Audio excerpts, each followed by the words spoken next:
Mga natirang pagkain na hinanda sa Pasko, niluto na ni Madam at mas pinasarap pa. At sabay-sabay na nga namin itong uubusin dito nga sa rooftop sa mansyon ni Madam. Pag sa handaan, meron talaga yung tira-tirang pagkain. Lalo na dito sa mansyon ni Madam. Abay, itong minudo, galing pa to sa freezer. Pagka tigas-tigas, ewan ko kung lalambot pa ba to. Yung maangkan ko na umay na daw sa karne. Buti na lang, may gulay pang natira dito. Yung lettuce at hiniwang pipino at carrots. Abay, ginawa ng salad ni Madam yan.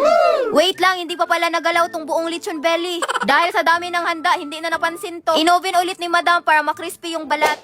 Lalo pat meron akong mga bisita dito. Pasensya na, ayaw magpa-face reveal. Ewan ko ba sa mga to, natatakot ma-videohan. Meron nga ding natirang patatas at mais. Abay, tatadtarin na ni Madam yan. Si Madam na ang bahala kung ano ang gagawin niya dyan. Pagkatapos ngang tadtarin ni Madam to, hinugasan na nga niya para wala na kayong masabi ba. Yung mga bisita ni Madam na ayaw magpa-face reveal, tinulungan na din siya. Una ngang palalambutin ni Madam itong ang mais at patatas. Saglit lang, baka masunog tong ininit na lechon belly sa oven. Binaliktad muna ni Madam. Madami ding natirang minudo. Dahil na frozen nga ito, pinalambot nga muna ni Madam para lalong sumarap. Hindi pwedeng puro init na lang yung gagawin natin. Kaya magluluto si Madam para pandagdag na uulamin. Pagkatunaw nga nitong butter, nilunod na niya yung sibuyas at bawang. Eto nga yung lulutuin ni Madam, yung tira-tirang hipon din. Hindi na kayang umabot ng bagong taon to. Abay, iba na yung amoy. Dinamihan na nga ni Madam ang paglagay ng paminta. Nagpiga din siya dito ng lemon. Ewan ko na lang kung hindi pa babango to. Abay, pinagsabay na ni Madam na lutuin to lahat.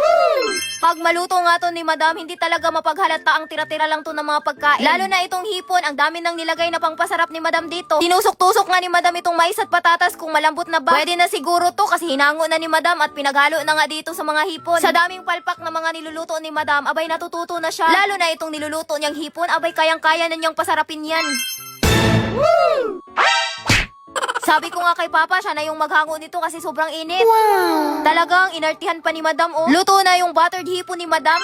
Chinek nga din ni Madam itong lechon belly na inoven. Hahanguin na ni Madam to, baka masunog pa. Sabi ko sa pinsan ko, siya na ang magtadtad nito. Hindi na magpapa-expert si Madam sa paghiwa nito. Sa sobrang crispy ng balat nito, ewan ko na lang kung hindi pa mauubos to. Yung sobrang frozen na minudo kanina, eto na, napalambot na ni Madam. May natira din kaming panulak dito. Abay, hindi na talaga mabubulunan yung mga angkan ko nito. Dito na nga kami sa rooftop ng mansyon, sabay-sabay na ubusin to. Lahat nagsiakyatan talaga. Nakapwesto na nga itong mga pagkain sa lamesa. Madami-dami din pala itong kakainin namin ngayon. May bisita din pala kaming taga-Tacloban. Sa wakas, itong auntie ko at mga anak niya nakabisita na din dito sa mansyon. Kumpleto na kami, abay, kainan na.